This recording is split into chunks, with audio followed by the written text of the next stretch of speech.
Hi guys, welcome here, welcome back. Today's episode of As a Tarot Turns is brought to you on purpose with purpose. I am your host, Nacho Mama. Some people call me Crystal, some people call me Criddle, like Riddle with a C. Either way, Nacho Mama is a personality, not a person. Please remember to like, share, and subscribe if you so feel inclined. Let's algorithm it up, y'all. I'm going to be reading for the feminine Scorpio collective. I've been called to read for the masculines and feminines separately. I'll probably be doing an all signs video here tonight at some point. But I've been focusing on the male and female energy separately. Remember, you don't have to be born into a male body to be a male energy, nor do you have to be born into a female body to be a feminine energy. We embody both of them, and it's finding that balance between them that makes us whole and complete, you know? Just like plants, plants are assigned genders or an energy. That doesn't mean that they are born male or female. A lot depends on the light in which they're exposed to, is rather they're male or female, right? For those growers out there, you guys can totally relate with that. You change the light cycle, you change the gender of the plant that you're growing. Just like all zodiacs are assigned a specific energy, Libra is assigned a masculine energy just by default.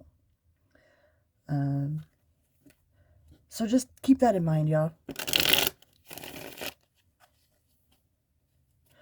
I have dropped some links in the description. If you would like to send me or my channel mission a donation, that link is in the description box. If you would like to follow me on Facebook, that link is in the description. I joined the world of TikTok. That link is also in the description. And if you would like an altar cloth like mine, it's got the moons here. Minus the embroidery. My mom did the embroidery for me, but that link is also in the description box. All right, well, let's get to it, Scorpio. What can we tell the Scorpio feminine collective universe? Please use me as a conduit to express the best personal message that Scorpio needs to hear today. Please use me as a conduit to express the best personal message that Scorpio needs to hear today, universe. Please and thank you. So mote it be. Amen. Happy Samhain. Happy Halloween, everyone.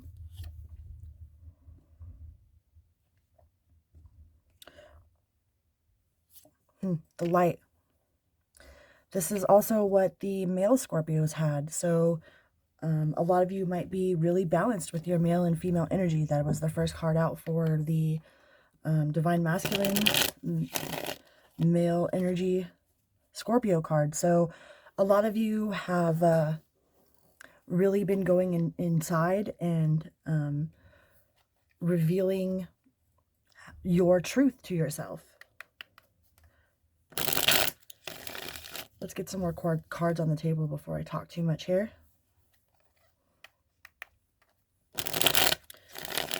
What can we tell the Divine Feminine female energy Scorpios universe? What sort of message do they need to hear today?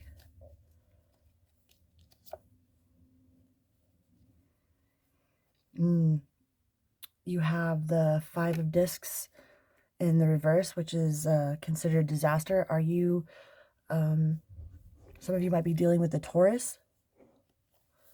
Let me see.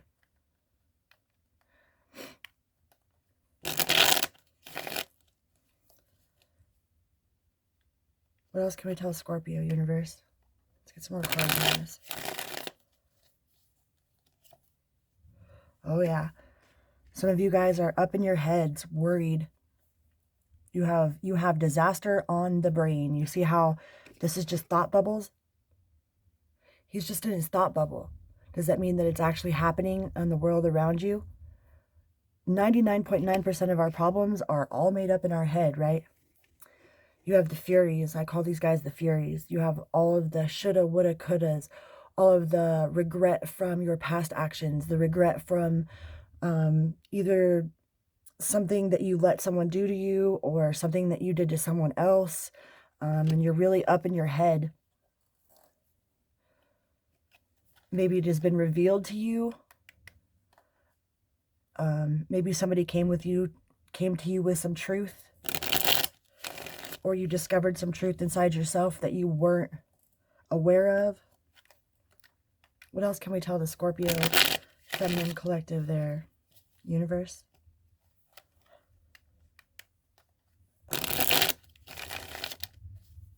One more. Scorpio feminine collective. The Wheel of Fortune. You guys are going through major transformation. This is definitely a time of transformation. We are moving from Libra into Scorpio, so we are in your season, Scorpio. But you have something fortunate is going to come from this reveal here, from understanding, from the either something from your past that's been revealed that you thought was a major disaster that you've been up in your head about, either something that was done to you or something that you did to somebody else. Some of you guys could be dealing with a Gemini. But you are definitely moving moving a step in the right direction here with the Wheel of Fortune in the upright.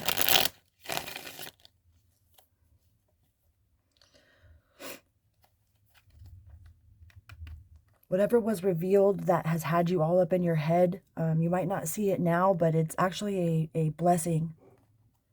You know, God's rejection is God's protection.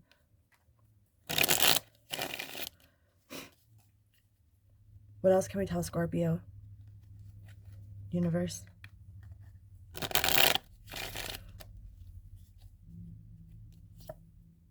Oh yeah, with the Tower. There's something that you were ignoring or trying to ignore that could no longer be ignored. I mean, it's one thing to not know something, to consciously really not understand and not know, but once you become aware of whatever this situation is, then it's within your power to do something, because if not, then the consequences will get stronger and stronger. Like, I feel like the more we awaken, the more we go against our own true selves, the harder the consequences. You know, the more the universe comes in and slaps us with the big white glove.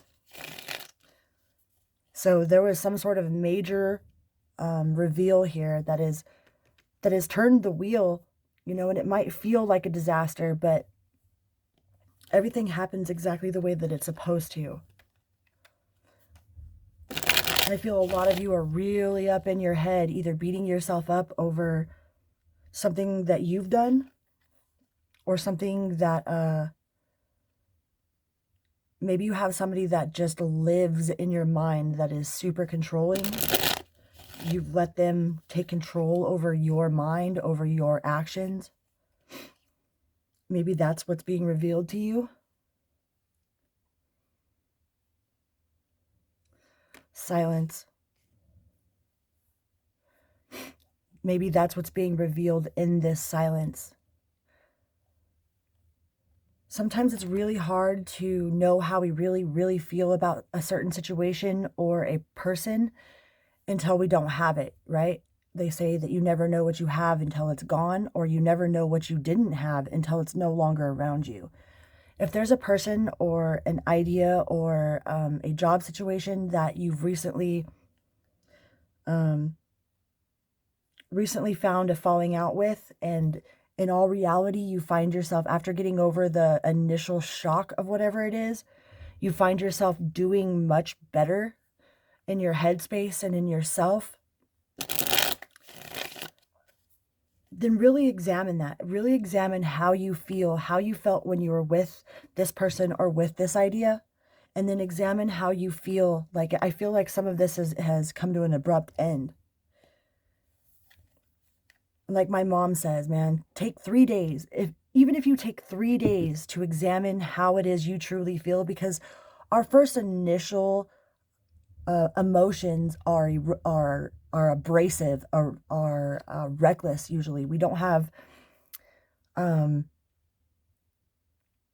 a lot of us don't take time to actually go within and feel what the real feelings are. Like if somebody really pisses us off, we have a tendency to run at the mouth. You get that stinger out and start stinging, man, and then you're up in your head like, fuck, I shouldn't have said that. I shouldn't have done that. You know what I mean?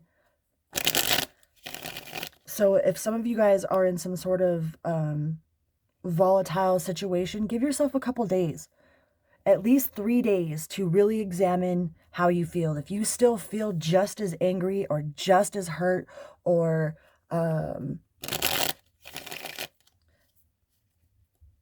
just as passionate about whatever this initial eruption of emotion is, then know that that's your true emotion. And if you genuinely feel something, no matter if somebody believes it or not, it makes it valid. And that goes both ways, Scorpio. That goes both ways. What else can we tell Scorpio here? I feel like a lot of you are really doing a lot of inner work in this silence. There's some silence that needed to be. Some of you needed this silence so that you could actually examine how you feel instead of having somebody tell you how to feel.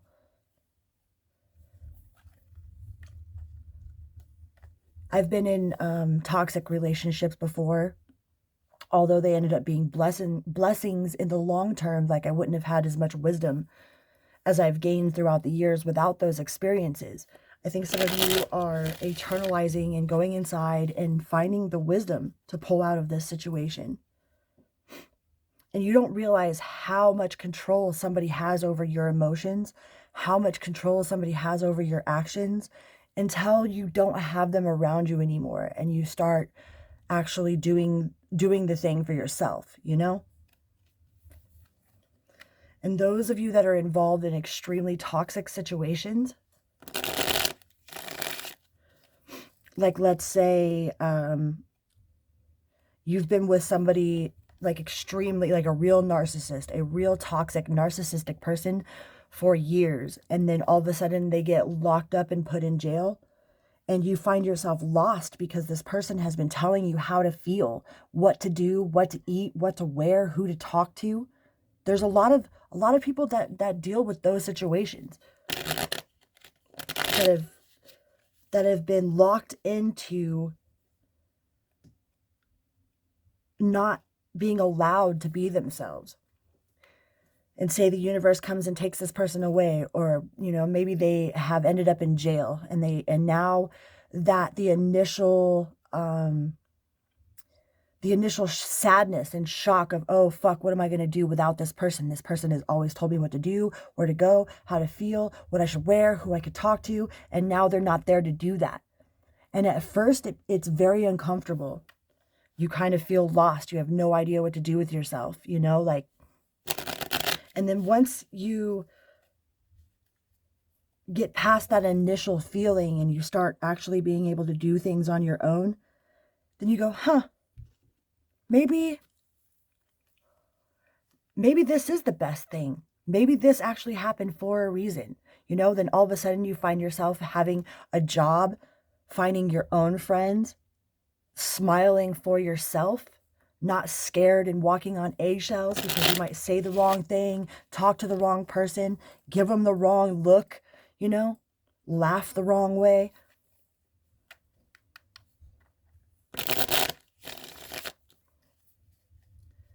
Now you're finding the freedom in being yourself, and you're really kind of contemplating up in your head, like, yeah, you have closure. Some of these relationships are really, really tough to get out of, man. And I absolutely pray for everyone that is in any sort of toxic, abusive, controlling, manipulative relationship. I really pray for everybody on the whole world to really find themselves and to do things that are true to them.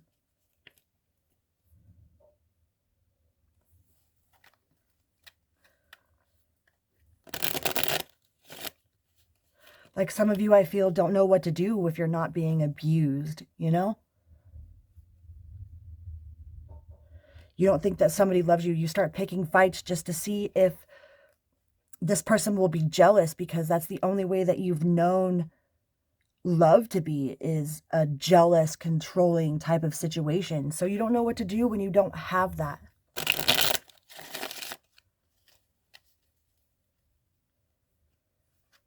We have the Ten of Cups on the bottom of the deck here. I feel a lot of you are moving towards your own emotional fulfillment, your own internal happiness. You're finally, now that all this has been broke away and you've been able to examine and really sit inside yourself, you are finding that you like it better, that you like yourself, that you don't need anybody else outside of you, that you never have. That's a real powerful place to be.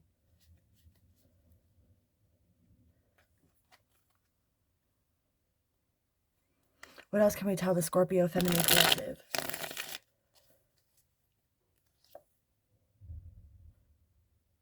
What else can we tell the Scorpio Feminine Collective universe? We have the Hierophant at the bottom. This is someone with the wisdom, with the knowledge, that has done the internal work. Like, you are definitely being divinely guided. Even if it feels like everything is falling apart, you know?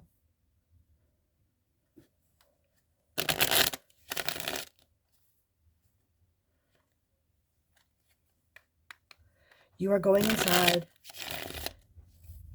and you're doing the internal work. But sometimes universe has to take people, places, and things away from us so we can actually see the true nature.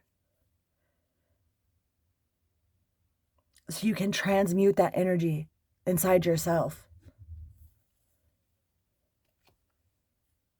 The Four of Cups. Some of you are dealing with a Cancer. And it's okay to withdraw yourself from people, places, and or things that are distracting you, that are telling you how to feel, that are we have the King of Wands that just fell out.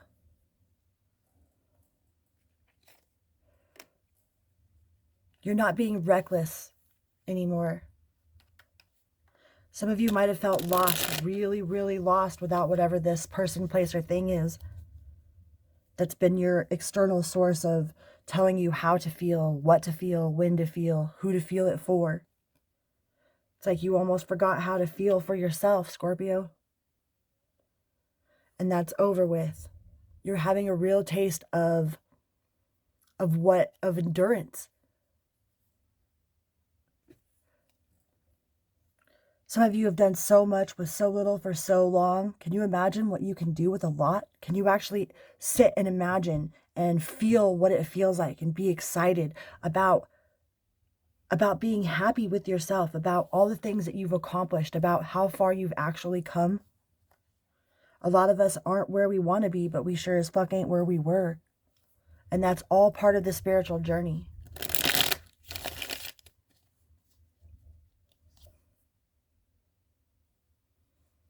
Yeah, see, you're not being put in the middle anymore.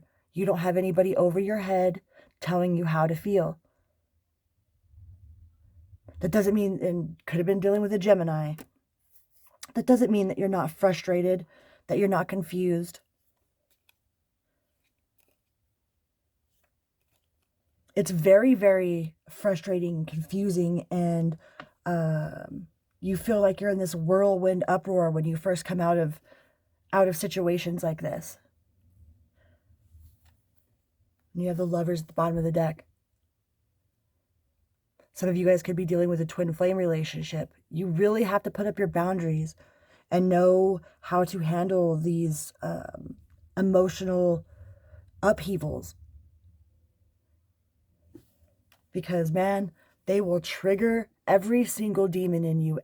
Not just your demons, but all the light that's in you too.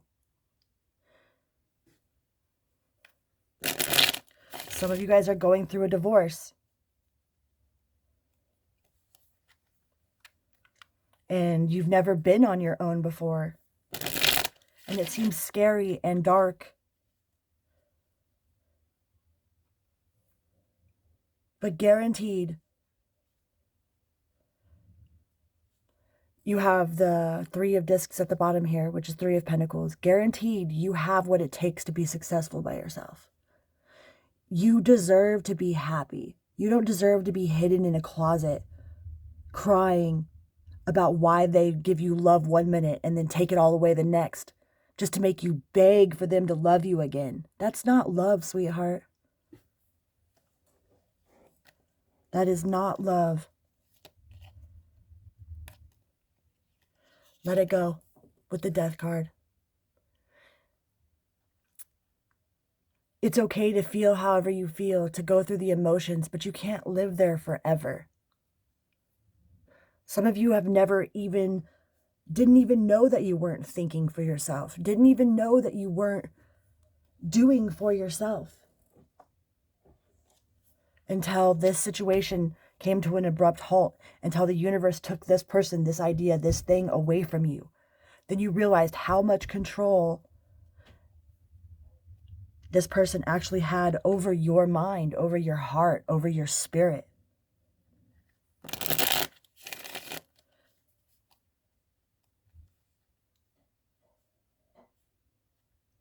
And pray.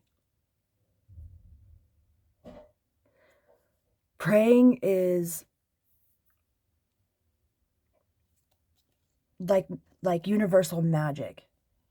But you have to be careful what you wish for, right? You have to be careful what you pray for. When you pray for, God, please give me strength. The universe isn't just going to give you strength. It's going to send you more situations to where you need to build your strength. Like, God, please send me patience. It's not going to send you patience. It's going to send you more situations that require your patience. So be aware of what it is that you're actually praying for, that you're manifesting. Praying is like manifesting. Like, there's no such thing as good magic and dark magic. There's bad intent and there's good intent. The magic is the same. It's still the same pool of magic that everyone pulls from.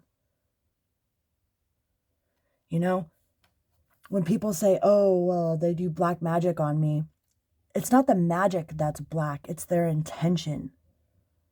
You know, to thy own self be true, and without harming others. Ye do what ye will without harming none, right? But even putting a protection on somebody that didn't ask for it is against their will. Even if your intentions are good, you have to be very mindful of a person's free will. Be very mindful of your own free will. I feel like a lot of you are just experiencing your own free will for the first time in a long time.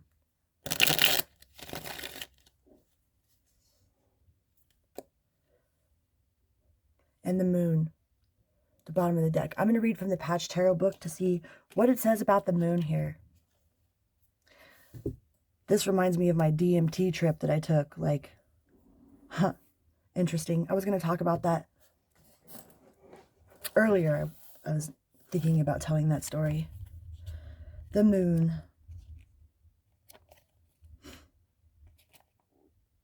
Let's see what the Patch Tarot says about the moon.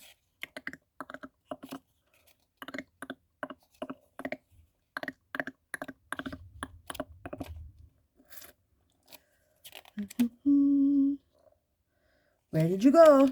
The moon, where are you? There you are. Okay. The moon illuminates a pathway before Patch.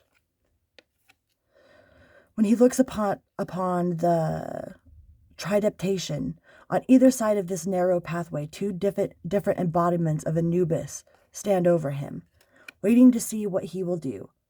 2 jackals also stand by, wondering if they will have a meal.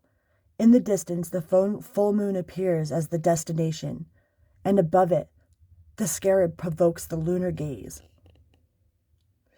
The presence of the moon is a call to explore the deeper aspects of your subconscious mind, and a need for illumination on your shadow self in every sense of the word. There may be experiences in your past which you wish to ignore, refuse to observe, or even deny. That's what this one is. That's those right there. Steps must be taken to resolve these traumas. If you stray from the path, your own darkness will consume you, and you will be lost in the anarchy of your mind and emotions. Lost in this. All right, Scorpio. You are a child of God. Look at that teddy bear. See him with his little bear? We are all children of God. And just like we love our children unconditionally, God loves us the same way. Love you guys. Vroom, beep, beep.